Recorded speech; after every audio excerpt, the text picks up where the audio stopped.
नमस्कार, मैं हूं रंजीत झा। सुप्रीम कोर्ट में मोदी सरकार की रीढ़ पर चोट करने वाली एक खास याचिका पर बड़ी बहस चल रही थी। सीजेआई चंद्रचूड़ समेत 5 जजों की बेंच के सामने यह बहुत बड़ा मुद्दा पड़ा हुआ है, जिस पर आज सुनवाई चल रही थी। लेकिन इस दौरान 5 जजों की बेंच में अकेले सीजेआई चंद्रचूड़ ने जो मोर्चा संभाला, जो सॉलिसिटर जनरल के सामने मोदी सरकार और ईडी को बेपर्दा करना शुरू किया, उसे जानकर तो सॉलिसिटर जनरल समेत हर कोई सन्न रह गया कि सीजेआई साहब कह तो ठीक ही रहे, इतनी बड़ी बात हुई है।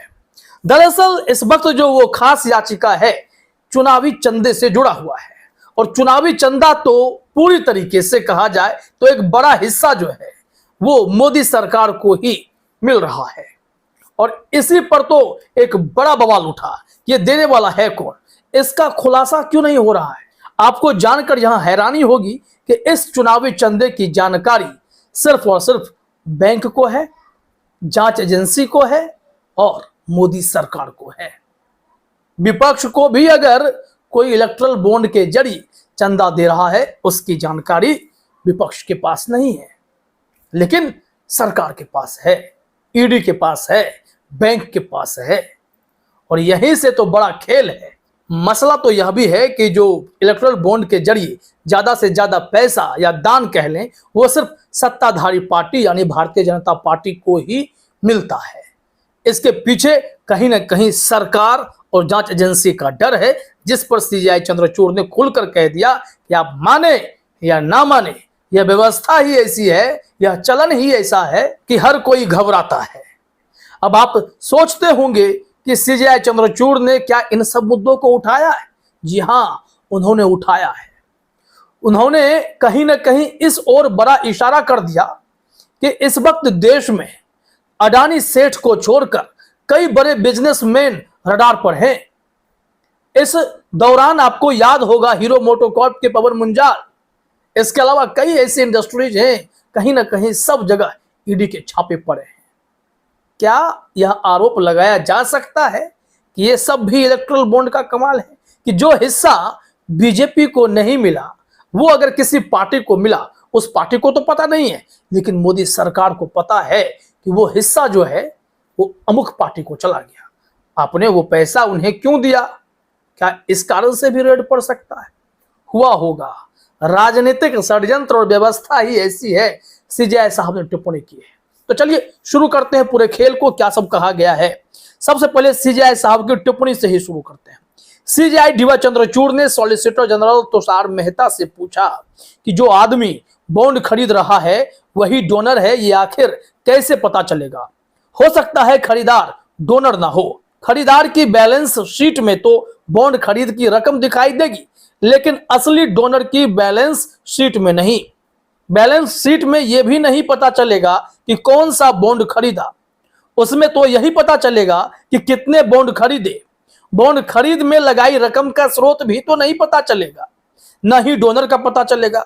रकम कहां खर्च की गई, यानी किसको दी गई। इलेक्ट्रल बॉन्ड स्कीम में इन तीनों सवालों के जवाब नहीं मिलते हैं। सीजेआई साहब ने यह पूछा है कि इसका जवाब कौन देगा। अब सॉलिसिटर जनरल तुषार मेहता का कहना है कि 100 में से 5 लोग तो गड़बड़ी करते ही हैं। इसके चक्कर में हम इलेक्ट्रल बॉन्ड को अगर खत्म कर देंगे, इस व्यवस्था को खत्म कर देंगे, तो काले धन को बढ़ावा मिल जाएगा, लोग चंदा नगद में देना शुरू कर देंगे। लेकिन जो इलेक्ट्रल बॉन्ड के रूप में पैसा आ रहा है, सीजेआई साहब ने जो सवाल उठाए हैं कि वो देने वाला कौन है। वो कोई कंपनी अगर पैसा दे रही है, कोई सेठ अगर पैसा दे रहा है, तो हो सकता है कि वो थर्ड पार्टी के जरिए दिलवा रहा है, और उस वक्त तो वो पैसा काला है कि सफेद है, उसे तो बैंक में जाकर व्हाइट किया जा रहा है ना। इसका सोर्स पता नहीं है। ये सवाल है या नहीं है? प्रशांत भूषण ने कहा भ्रष्टाचार तो अभी हो रहा है। सॉलिसिटर साहब का कहना है कि भ्रष्टाचार तब होगा जब हम इस व्यवस्था को खत्म कर देंगे। कैसे होगा? आश्चर्य से परे है। आगे आइए देखिए सीजेआई साहब ने क्या कहा है। इस पर सीजेआई चंद्रचूड़ ने कहा कि हम दुरुपयोग की बात नहीं, स्कीम की सक्षमता की बात कर रहे हैं।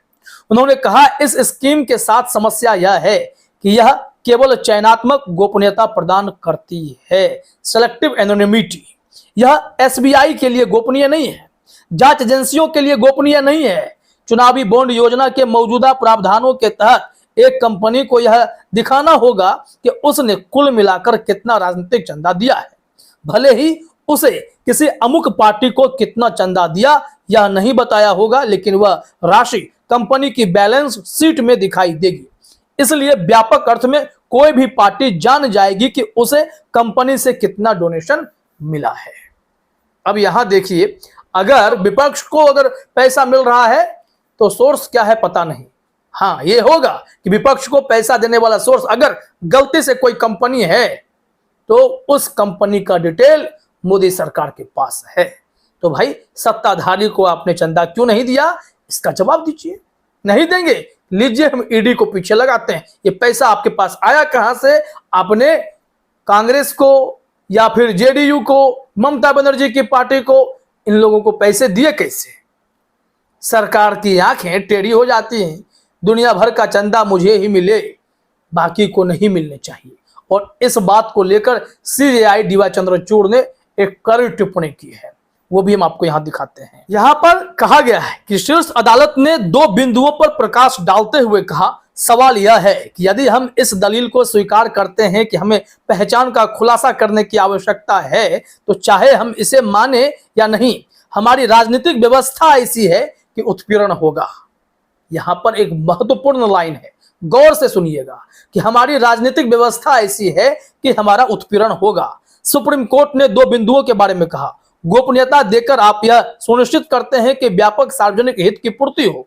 दूसरा, जब सत्ता में बैठा व्यक्ति राजनीतिक चंदा देने वाले के डेटा तक पहुंच सकता है तो यहां चयनात्मक गोपनीयता के मुद्दे का क्या होगा? निश्चित तौर पर सत्ता में बैठा व्यक्ति जानता है कि किस पार्टी को कितना चंदा मिल रहा है, और ऐसे में मोदी सरकार जांच एजेंसियों का किस कदर दुरुपयोग करने का आरोप झेल रही है, किस कदर दुरुपयोग हो रहा है, किसी से छिपा है क्या? कितनी सरकारें गिरा दी गई, कितने विधायक खरीद लिए गए, ये सब बीजेपी के राज में हुआ। बीजेपी ने बनी बनाई जनता की चुनी सरकार को ध्वस्त किया है। ये सब खेल जांच एजेंसियों के सहारे हुए और सीजेआई डीवाई चंद्रचूड़ ने इस मामले में अपनी बातें रख दी हैं कि हमारी राजनीतिक व्यवस्था ऐसी है कि निश्चित तौर पर अगर पोल खुल जाए तो उत्पीड़न होगा, और सरकार के पास डेटा है, पहुंच है, एक्सेस है कि वो जान लेंगे कि विपक्ष को पैसा कौन दे रहा है, फिर उनकी खाट खड़ी कर देंगे। यही होता है। आज तो पॉलिटिकल पार्टी जो पोजीशन की जितनी है सब डरी हुई है कि भाई 10 रुपए का भी हिसाब अगर कहीं से आ गया मेरे पास तो हमें पहले तो जेल में डाल दिया जाएगा, भले ही हम निर्दोष हों, हमें साबित करने में सालों लग जाएंगे, तब तक मुझे जेल में रखा जाएगा। मनीष सिसोदिया के साथ क्या हुआ? वो तो अभी सलाखों के पीछे हैं। शक संदेह का आधार है कि 6 महीने में देखिए, 8 महीने में देखिए, कुछ कर लीजिए, ट्रायल पूरा कर लीजिए ताकि मनीष सिसोदिया पर कुछ विचार कर सके, लेकिन साल भर तक कोई विचार नहीं होगा। यही व्यवस्था है। इस संबंध में जरा एक और हेडलाइन देखिए, एनडीटीवी ने लिखा है, सत्ता पक्ष को हक पर विपक्ष क्यों नहीं ले सकता जानकारी, सवाल है। चुनावी बॉन्ड योजना पर सुप्रीम कोर्ट का केंद्र से यह सवाल है। इस मामले में एनडीटीवी ने लिखा भी है कि सीजेआई ने साफ तौर पर कहा कि जो राजनीतिक पार्टी सत्ता में बैठी हुई है उसे ज्यादा दान मिल रहा है और यह चलन बन चुका है। यहां पर लिखा गया है कि चुनावी बॉन्ड योजना को चुनौती देने वाली याचिका पर सुप्रीम कोर्ट में सुनवाई की जा रही है। सुनवाई के दौरान सुप्रीम कोर्ट ने बड़े सवाल खड़े किए। कोर्ट ने कहा है कि सत्ताधारी दल विपक्षियों के चंदे की जानकारी ले सकते हैं, लेकिन विपक्षी दल ये जानकारी नहीं ले सकते। केंद्र ये सुनिश्चित करेगा कि इस योजना में प्रोटेक्शन मनी या बदले में लेन देन नहीं शामिल होगा।